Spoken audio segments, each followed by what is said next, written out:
আল্লাহর এক বান্দি এমন কোন গুনাহ নাই করে না। একটা নারী আল্লাহর বান্দি রাস্তা দিয়ে হাঁটতেছে, হঠাৎ নজর করে দেখে রাস্তার পাশে একটা কুকুর জিহ্বা বের করে কাঁদতেছে পানির পিপাসা।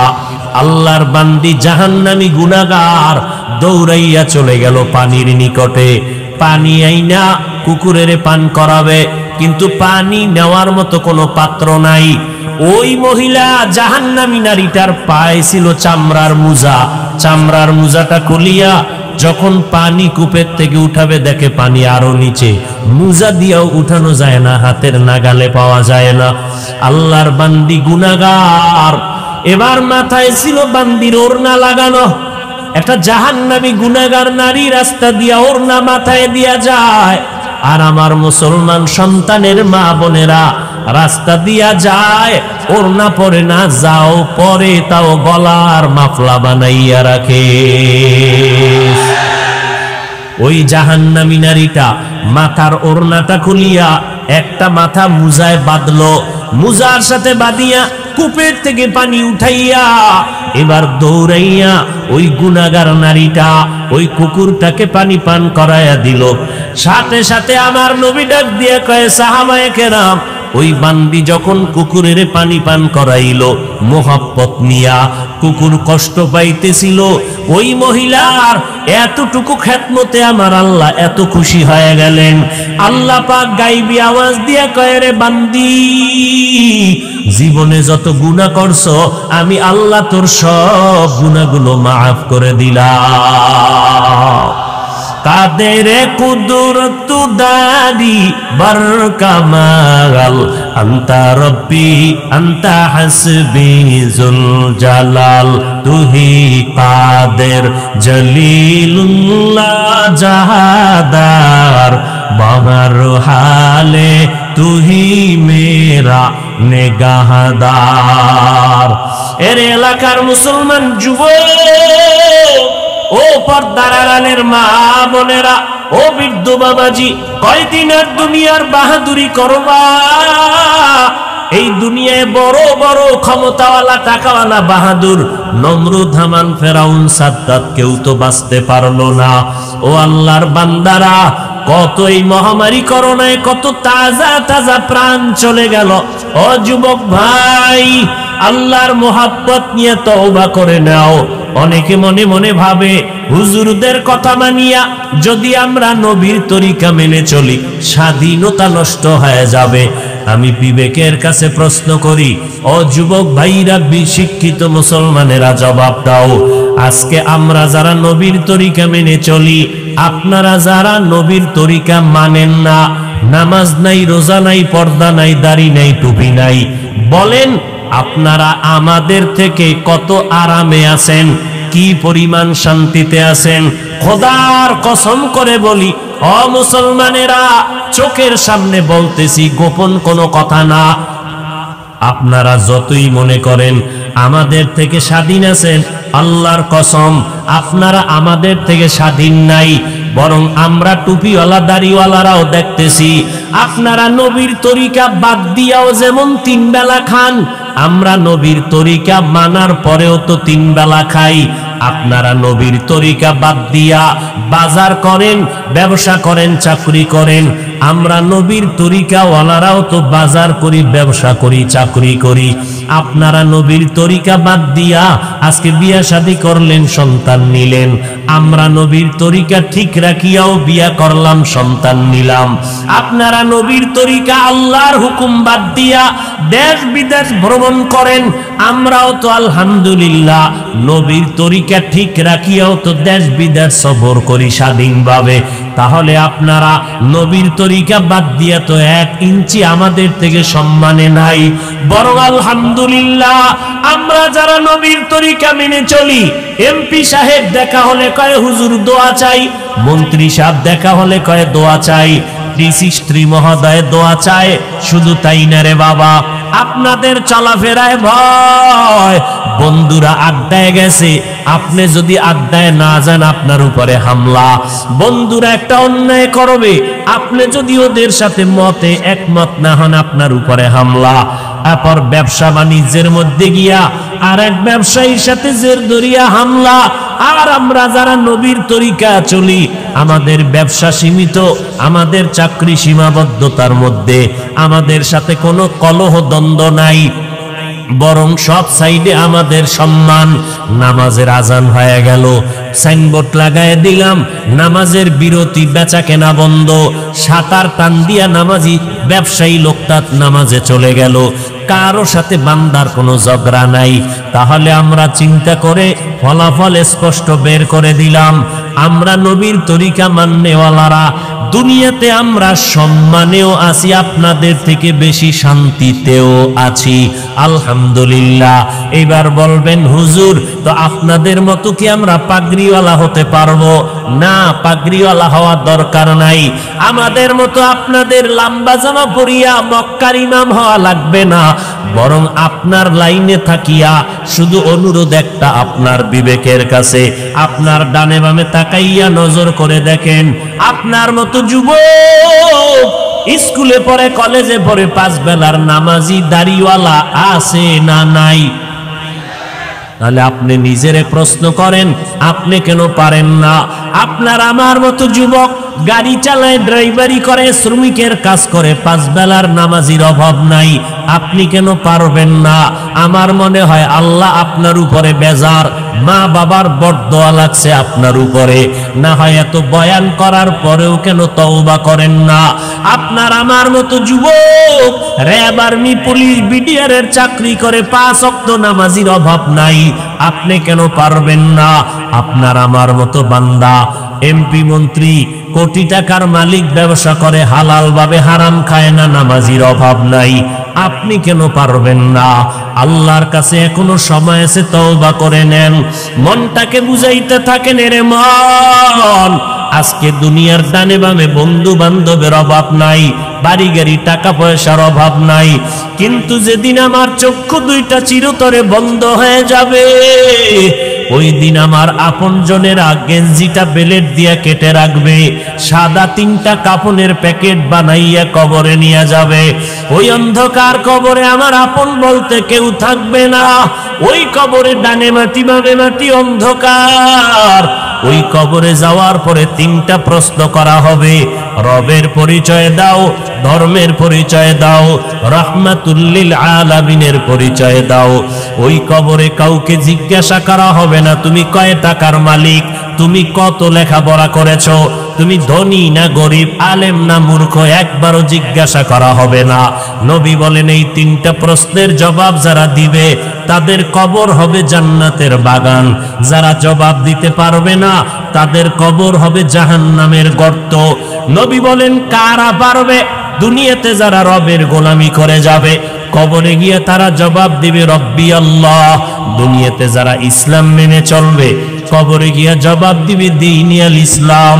দুনিয়াতে যারা নবীর সুন্নতের আমল করবে, কবরে গিয়া নবীকে দেখে ফেলবে, আল্লাহ অর্ডার করবে ফেরেশতা, এই বান্দাটা দুনিয়াতে কষ্ট করেছে নবীর দ্বীন কায়েমের জন্য, এখন আর কষ্ট দিও না, বেহেশতের বিছানা কবরে দাও, 3.5 হাত কবরকে বড় একটা বালাখানা বানাও, জান্নাতের সাথে রাস্তা বানায় দাও, আমার বান্দা এখন আরামে ঘুমাবে কিয়ামত পর্যন্ত।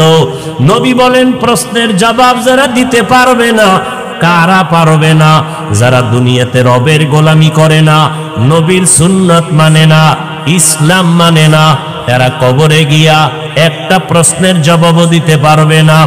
ইয়া ইবাদিয়াল্লাযীনা আসরাফু আলা আনফুসিহিম লা তাকনাতু মির রাহমাতিল্লাহ ইন্নাল্লাহা ইয়াগফিরুয যুনুবা জামিআ ইন্নাহু হুয়াল গফুরুর রহিম। আল্লাহ বলেন, হে আমার প্রিয় বান্দা বান্দিরা, তোমরা আমার বান্দা, তোমরা আর কারো বান্দা না, কারণ আমি রব তোমাদের বড় আদর করে বানিয়েছি। আসমানটাও আমি বানাইলাম, কিন্তু আসমানকে বলি না এটা আমার আসমান। তোমাকে বানাইয়া কেন বললাম আমার বান্দা? জমিনটাও আমি আল্লাহ সৃষ্টি করেছি, আমি বলি নাই জমিন আমার। চন্দ্র আমি সৃষ্টি করে বলি নাই চন্দ্র আমার। আমি আল্লাহ সূর্য সৃষ্টি করেছি, একবারও বলি নাই সূর্যটা আমার। আমি আল্লাহ পাহাড় বানাইছি, পাহাড়কে বলি না আমার। আমি আল্লাহ বাতাস দিলাম, এই বাতাসটাকেও বলি না আমার। মানুষগুলো বানাইয়া কেন বললাম তোমরা আমার বান্দা? একমাত্র কারণ জানো, আসমান আমি বানাইছি ঠিকই, কিন্তু আমার জন্য বানাই নাই। জমিন আমি সৃষ্টি করেছি ঠিক, কিন্তু জমিন আমার জন্য সৃষ্টি করি নাই। আমি বাতাস বানাইছি, পাহাড় সৃষ্টি করলাম, তবে আমার জন্য না। এজন্য আমি আসমান বানাইয়া আমার বলি নাই, জমিনটা বানানোর পরও আমার জমিন বলি নাই। মানুষগুলোকে কেন আমার বান্দা বলে ডাক দিলাম? কারণ আমি আল্লাহ মানুষ বানাইছি একমাত্র আমার ইবাদতের জন্য। মানুষ বানাইলাম আমার গোলাম, দুনিয়ার অন্য সবকিছু বানাইলাম মানুষ তোমাদের গোলাম। দুনিয়াতে যা কিছু দেখো সব আমি তোমাদের গোলামি করার জন্য সৃষ্টি করেছি। নজর করে দেখ রে মানুষ, আসমানটা তোমার সঠিকভাবে গোলামি করে, বিন্দু থেকে বিন্দু কোনো বেয়াদবি করে না। সূর্যটারে যেরকম বানায় দিলাম, প্রতিদিন সকালবেলা পূর্ব দিগন্তে আলো দেওয়ার জন্য রেডি হয়ে যাবে। যেখানেই থাক সূর্য সকালবেলা পূর্ব দিকে উঠতে বাধ্য। সূর্যটা কখনো তোমার গোলামি করতে বেয়াদবি করে নাই। চন্দ্রটাও তোমার গোলাম বানায় দিলাম, নজর করে দেখো চন্দ্রটা তোমার গোলামিতে বেয়াদবি করে নাই। এমন কি বান্দা নজর করে দেখ, সমুদ্রের মধ্যে আমি যত মাছ দিলাম সব তোমার খেদমতের জন্য। নদীর মাছ যদি মেজাজ গরম করত, বনি আদমরা শক্তি ছিল না মাছ ধরিয়া ঘরের মধ্যে এনে খাবে। আল্লাহ বলেন নজর করে দেখ, আমি আল্লাহ তোর জন্য গোলাম বানায় দিলাম, যে কারণে বড় বড় শক্তিশালী মাছ বান্দার হাতের নাগালে হাজির হয়ে যায়, দুর্বলতার পরিচয় দিয়ে ধরা পড়ে যায়।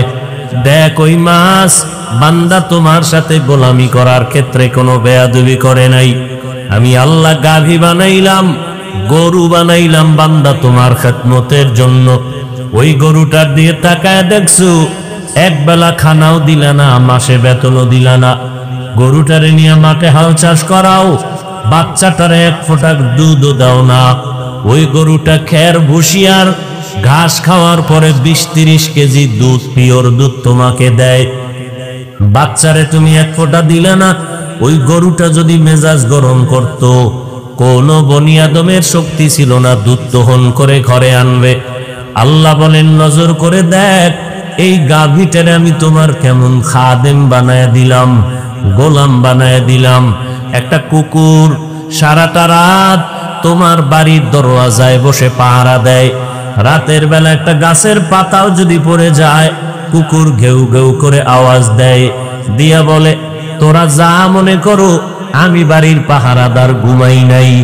আমার মালিকের পাহারা দেওয়ার জন্য আমি এখানে দণ্ডায়মান হয়ে গেলাম।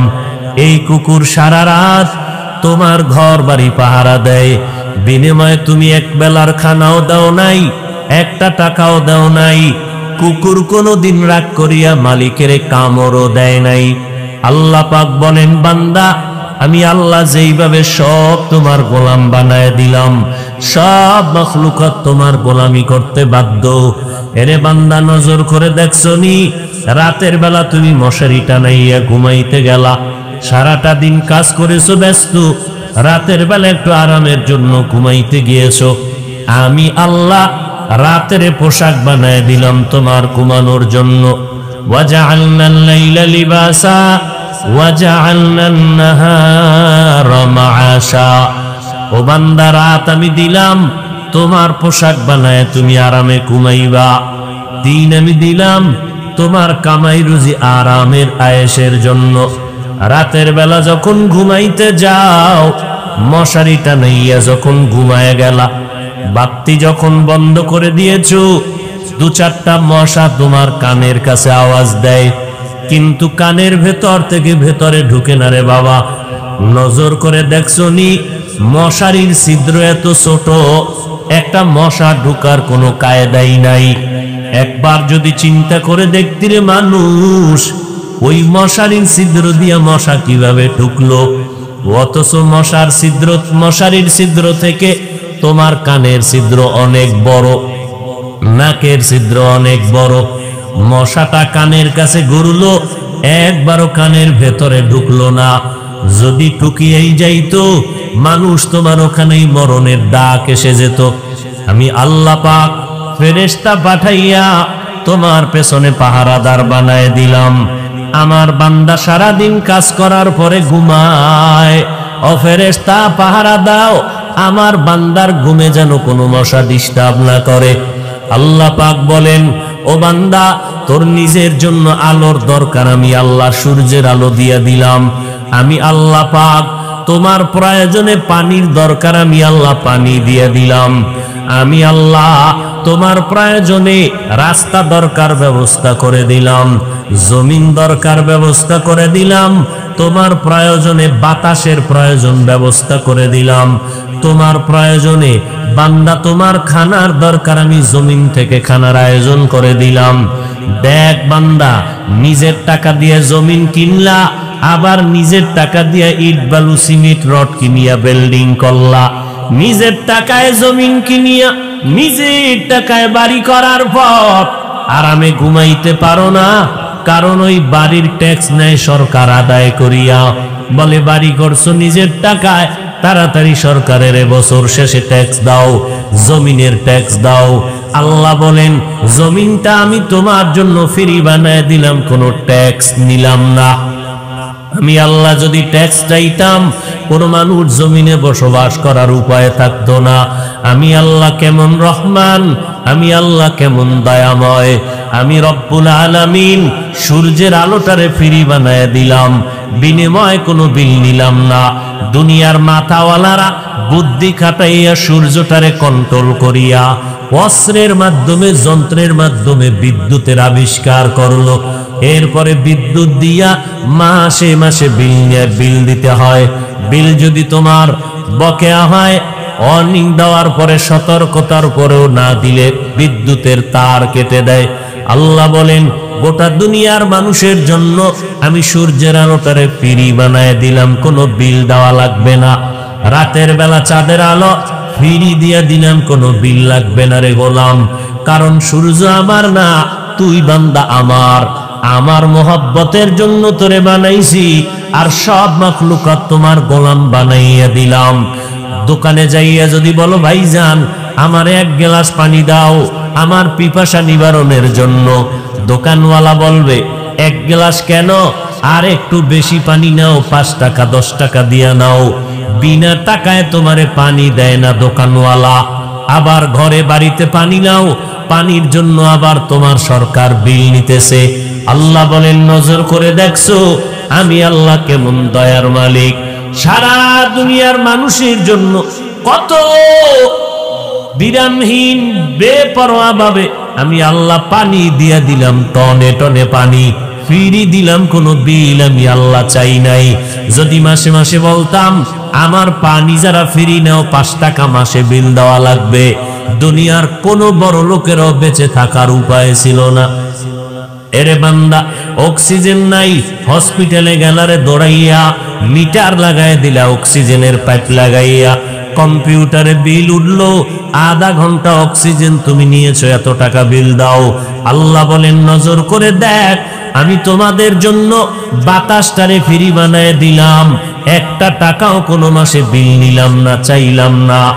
এত কিছু তোমাকে দেওয়ার কারণ, 3 বেলা তোমার খানার প্রয়োজন, আমি আল্লাহ পাক সুন্দরভাবে খানার আয়োজন করে দিলাম। ভাত আর রুটি খাবি, জমিন থেকে আমি আল্লাহ ধান দিয়া চাল দিলাম। আমি যদি জমিনে ধান না দেই, তোর কোনো বাবার শক্তি নেই জমিন থেকে ধান উঠাবে।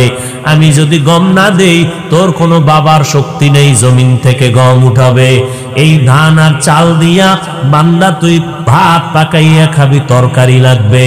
এই আল্লাহ রব্বুল আলামিন কেমন ভাবে তোর জন্য কত হাজার ধরনের তরকারি দিলাম, শাক সবজির আয়োজন করে দিলাম, এক একটার মধ্যে এক একটা মজা লাগাইছি। এরে কচু শাক দিয়াও খানা খাবি, কলমি শাক দিয়া খানা খা। যত শাক দিছি শুধু পেট ভরার জন্য না, তোর শরীরের ভিটামিনের জন্য। ডাক্তারেরা কয় কচু শাক দিয়া খানা খাও, চোখের জ্যোতি বাড়বে, পাওয়ার বেড়ে যাবে, চোখের পাওয়ার কখনো নষ্ট হবে না। আল্লাহ পাক বলেন এই সবজি রান্নার জন্য, পাকের জন্য তোর মশলা লাগবে। আমি আল্লাহ কুদরতের দ্বারা তোর আবার মশলার ব্যবস্থা করে দিলাম। জমিন থেকে পেঁয়াজ রসুনের ব্যবস্থা করে দিলাম, হলুদ মরিচের ব্যবস্থা করে দিলাম। তোমার বাবাও করে নাই, তোর আমার আম্মা জানো করে নাই। আমি আল্লাহ পাক তোমার সব মশলার আয়োজন করে দিলাম। সবজি কতদিন খাবি ভালো লাগে না, আমি আল্লাহ এবার তোর জন্য 1000 রকমের গোশতের আয়োজন করে দিলাম। ও বান্দা গরুটা জবাই দিয়ে খাবি, আমি আল্লাহ কোনো বাধা দিব না। বাচ্চাওয়ালা মুরগিটারে জবাই দিয়া রান্না করে খাও, বাচ্চাগুলো মা মা করে চিৎকার দেয়, তুমি কানেও নাও না। আমি আল্লাহ বেজার না, তোর খেদমতের জন্য বানাইছি, মনের মতো খা। আমি আল্লাহ পাক রব্বুল আলামিন গোশত তোর ভালো লাগে না, আবার নদীর মধ্যে 1000 রকমের মাছের আয়োজন করেছি। ও বান্দা মনে যত পারো তুমি আমার দেওয়া নিয়ামত মাছ খাও।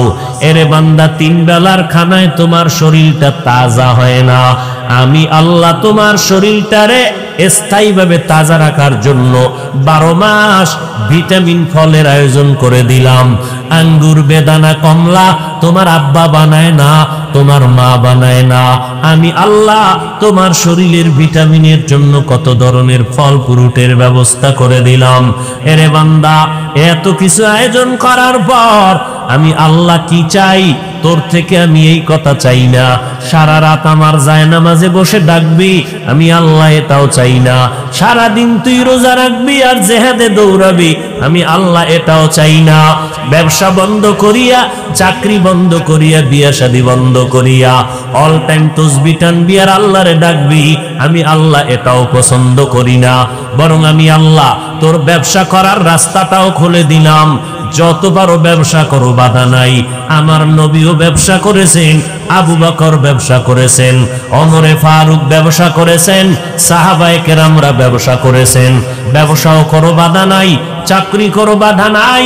আমার নবী খাদিজার বাড়ি চাকরি করেছেন, সাহাবায়ে কেরাম চাকরি করেছেন, সব আম্বিয়া কেরামরা চাকরি করেছেন। তুমিও চাকরি করো, বাধা নাই। ও বান্দা তুমি লেখাপড়া করবা তাও বাধা নাই, স্কুলে পড়ো বাধা নাই, কলেজে লেখাপড়া করবা কোনো নিষেধ নাই। ডাক্তারি পড়ো আলহামদুলিল্লাহ, ইঞ্জিনিয়ারিং পড়ো আলহামদুলিল্লাহ, তুমি লেখাপড়া করে প্রফেসর হও, তুমি লেখাপড়া করে একজন ইঞ্জিনিয়ার হও, লেখাপড়ার মাধ্যমে তুমি একজন এসপিডিসি হও, তোমাকে বাধা নাই। 24টা ঘন্টা দিয়া আমি রাত আর দিনটাকে কাভারিং করে দিলাম। এই 24 ঘন্টার 22 ঘন্টা সময় তোমার কাজে লাগাও, আমি আল্লাহ বাধা দিব না। 22টা ঘন্টা তোমার সন্তানের পেছনে, ব্যবসার পেছনে, দোকানের পেছনে, চাকরির পেছনে দাও 22 ঘন্টা। 24টা ঘন্টার ভেতরে 22 ঘন্টা তুমি তোমার ব্যক্তিগত কাজে লাগাও, বাকি থাকলো মাত্র 2 ঘন্টা। এই 2টা ঘন্টা সময় একত্রেও লাগবে না, ভাগ ভাগ করিয়া তুমি ফাঁকে ফাঁকে একটু আল্লাহরে হাজিরা দিবা তোমার কল্যাণের জন্য। 2 ঘন্টা সময় একত্রে তোমার দেওয়ার টাইম নাই, এই জন্য আমি আল্লাহ ভাগ করে দিলাম। ফজরের 4 রাকাত নামাজে 20 মিনিট, আবার তুমি দোকানে চলে যাও। মাগরিবের নামাজে 20 মিনিট, আবার দোকানে চলে যাও। এশার নামাজ 9 রাকাতে 20 মিনিট দাও, আবার ঘরে চলে যাও। আসরের 4 রাকাত নামাজে 20 মিনিট দিয়া আবার তুমি খেলার মাঠে চলে যাও। ওরে আল্লাহর বান্দা, জোহরের 10 রাকাত নামাজে 20 মিনিট দাও, আবার তুমি তোমার কাজে চলে যাও। এরে বান্দা, রাতের বেলা এশার নামাজ পড়িয়া ঘরে যাও, সন্তানের পেছনে সময় দাও, স্ত্রীর পেছনে সময় দাও। এশার নামাজ পড়ে ঘুমাইয়া আবার ফজরের সময় যদি উঠা নামাজ আদায় করো 4 রাকাত।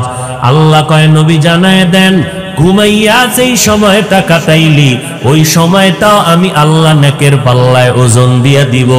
ও বান্দা, তোর মাথার ঘাম পায়ে ফালাইয়া সন্তানের জন্য যত টাকা ব্যয় করো, স্ত্রীকে যত কাপড় দাও, খানা দাও, আমি আল্লাহর জাতের কসম খেয়ে বলতেছি, মদিনার নবী জানায় দেন আমার বান্দারা যদি আমার মোহব্বতে স্ত্রীকে খানা দেয়, সন্তানের কাপড় দেয়, আমি আল্লাহ এগুলো দান করলে যেই সওয়াব, ওই পরিমাণ সওয়াব আমি কিয়ামতের ময়দানে নেকের পাল্লায় দিয়ে দিব। দোকানে বৈশা বান্দা সময় কাটাইলি, হাত দিয়া কাজ করো, পা দিয়া কাজ করো, জবান দিয়া কোনো কাজ নাই। জিহ্বা দ্বারা তসবিহ পড়ো, নবীর উপরে দরুদ পড়ো, কোরআন তেলাওয়াত করো, আল্লাহর নামের জিকির করো, আর মানুষের সাথে সদ্ব্যবহার করো। মিথ্যা কথা বলিয়া ব্যবসা করবা না, মাপের মধ্যে ভেজাল দিবা না। 1 টাকার মাল 5 টাকায় বিক্রি করে জালেমের খাতায় নাম উঠাইবা না। কোনো মানুষ যদি মাল কিনিয়া ফিরাইয়া দেয়, অম্লান বদনে খুশি মনে ফিরাইয়া নিয়া নাও, টাকা দিয়া দাও। এই কথা বলিও না, আমার দোকানের মাল আবার বিক্রি করলে ফেরত নেওয়া হবে না। যদি নবীর তরিকায় ব্যবসা করো, তোমার এই ব্যবসার সময়টাও নেকের পাল্লায় দেওয়া হবে। এরে নবীর উম্মতের দল, আমি আল্লাহ তোমার থেকে কি চাইছি হিসাবে তো কিছুই চাইলাম না। ফজরে 20 মিনিট 4 রাকাত, জোহরের 10 রাকাতে 20 মিনিট, আসরের 4 রাকাতে 20 মিনিট, মাগরিবের 5 রাকাতে 20 মিনিট, আবার এশার 9 রাকাত নামাজে 20 মিনিট। এই 20 মিনিট 20 মিনিট করিয়া মাত্র 2টা ঘন্টার মতো সময় আল্লাহর মহব্বতে নিজের কল্যাণের জন্য দিবা। আজকেও দেখলাম হাদিসে নবী বলেন, যারা নামাজ ঠিক মতো পড়ে না, ওরা যদি আকিক পাথরের আংটি লাগাও আর যত ধরনের আংটি লাগাও, পাথর লাগাও, আল্লাহর কসম 1 বার, আল্লাহর কসম 2 বার, আল্লাহর কসম 3 বার, জীবনে তোমার কামাই রুজিতে বরকত হবে না, জীবনে তোমার ব্যবসায় কোনোদিন বরকত হবে না। 5 বেলার নামাজ যারা ঠিক মতো পড়বে, আল্লাহর ফেরেশতারা তাদের জন্য দোয়া করে, ও আল্লাহ এই বান্দা তোমারে ভুলে না, তুমিও তারে ভুইলো না, এর রিজিকে বরকত দিয়া দাও, এর হায়াতে বরকত দিয়া দাও, ও আল্লাহ এর কৃত গুনাহ তুমি মাফ করে দাও।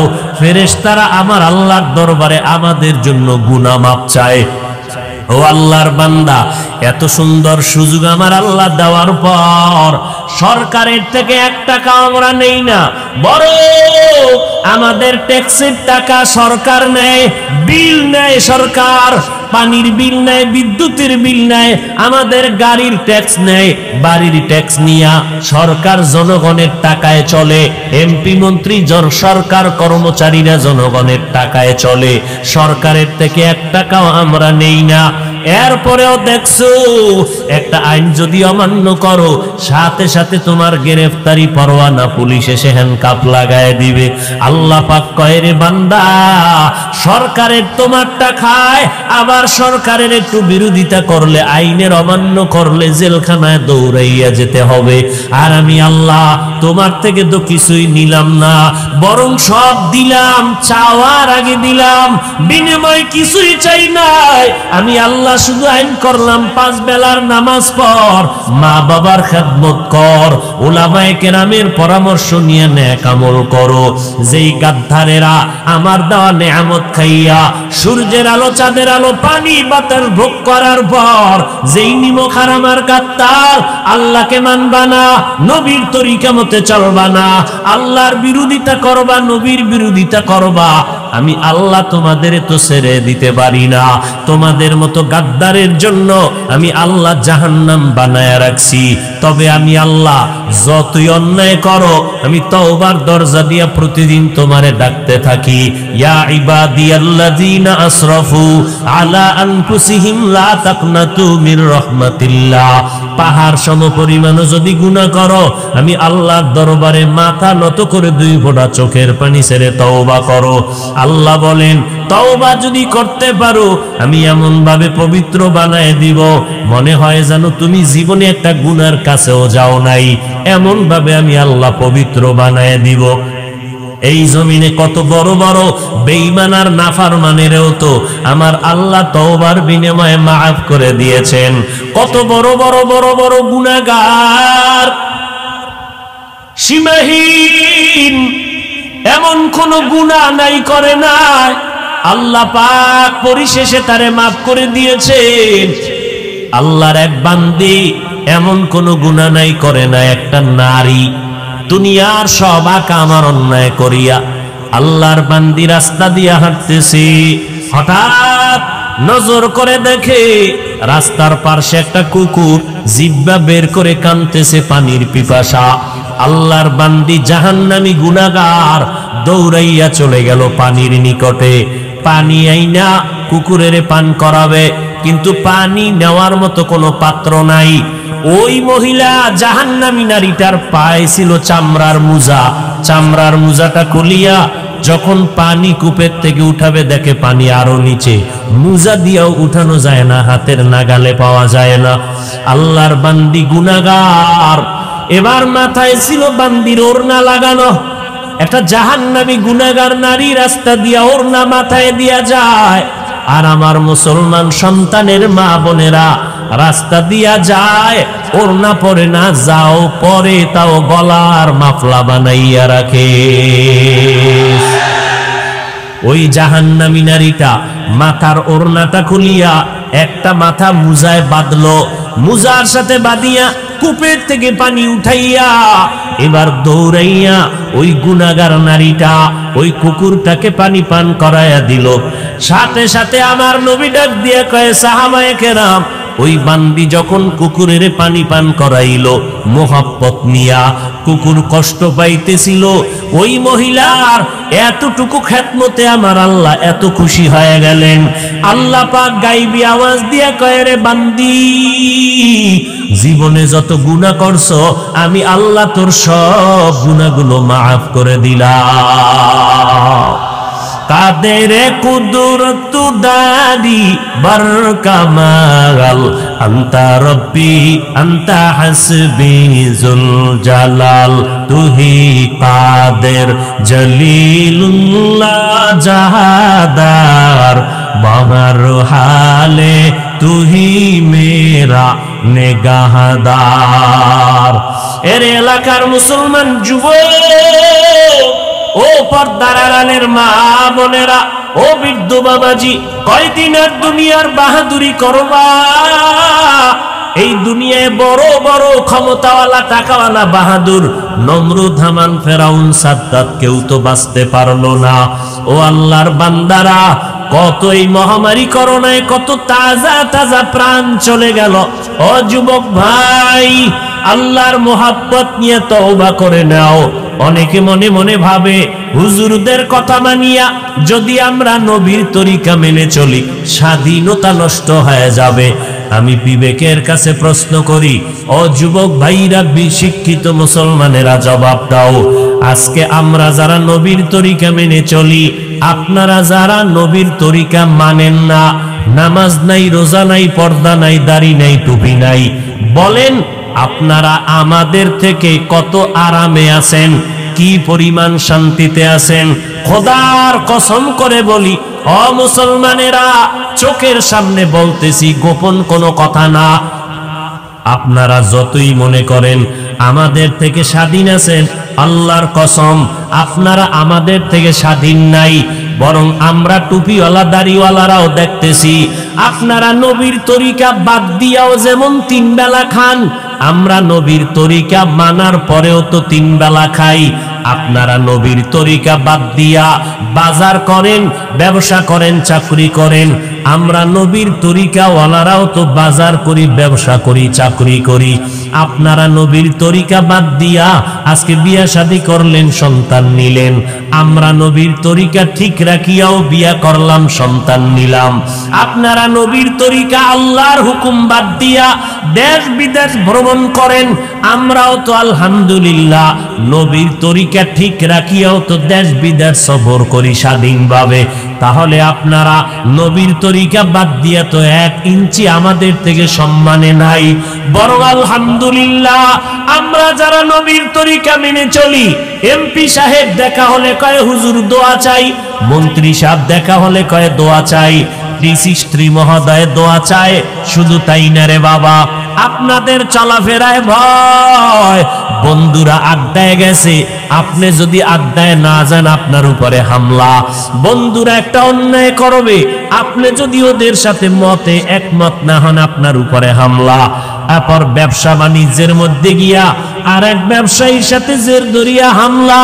আর আমরা যারা নবীর তরিকা চলি, আমাদের ব্যবসা সীমিত, আমাদের চাকরি সীমাবদ্ধতার মধ্যে, আমাদের সাথে কোনো কলহ দ্বন্দ্ব নাই, বরং সব সাইডে আমাদের সম্মান।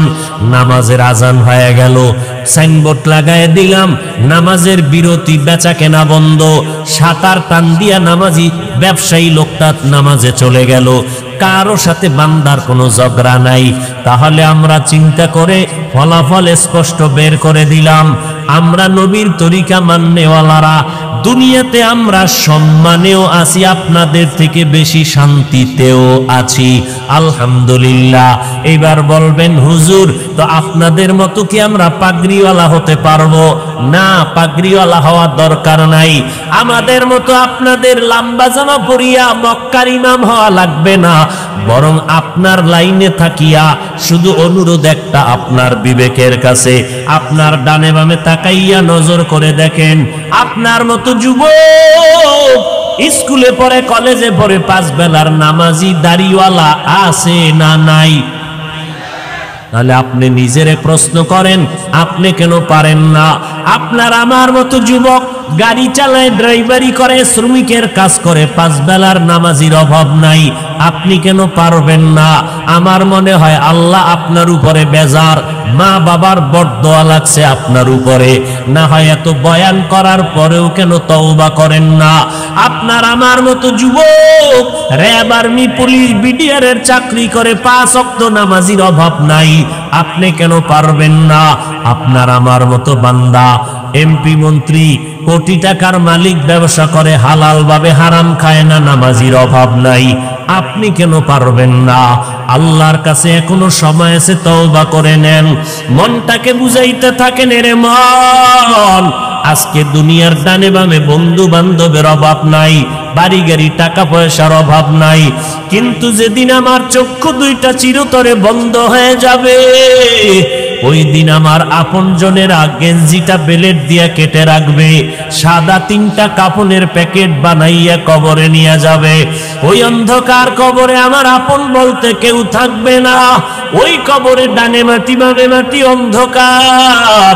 ওই কবরে যাওয়ার পরে 3টা প্রশ্ন করা হবে, রবের পরিচয় দাও, ধর্মের পরিচয় দাও, রাহমাতুল লিল আলামিনের পরিচয় দাও।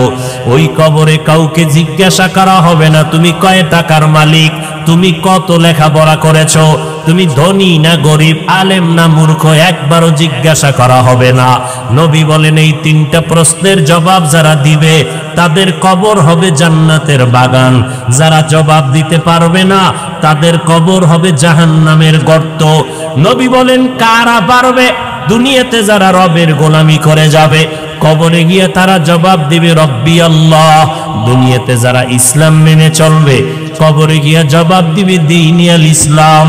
দুনিয়াতে যারা নবীর সুন্নতের আমল করবে, কবরে গিয়া নবীকে দেখে ফেলবে, আল্লাহ অর্ডার করবে ফেরেশতা এই বান্দাটা দুনিয়াতে কষ্ট করেছে নবীর দ্বীন কায়েমের জন্য, এখন আর কষ্ট দিও না, বেহেশতের বিছানা কবরে দাও, 3.5 হাত কবরকে বড় একটা বালাখানা বানাও, জান্নাতের সাথে রাস্তা বানায় দাও, আমার বান্দা এখন আরামে ঘুমাবে কিয়ামত পর্যন্ত। নবী বলেন প্রশ্নের জবাব যারা দিতে পারবে না, কারা পারবে না? যারা দুনিয়াতে রবের গোলামি করে না, নবীর সুন্নাত মানে না, ইসলাম মানে না, তারা কবরে গিয়া একটা প্রশ্নের জবাবও দিতে পারবে না।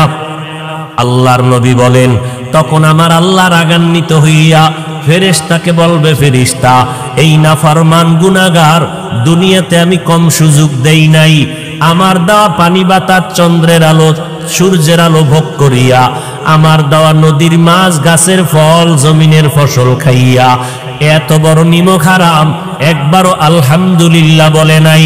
ওলামায়ে কেরাম নামাজের কথা বলতো পায়ে ধরিয়া, একবারও মসজিদে গিয়া নামাজ আদায় করে নাই।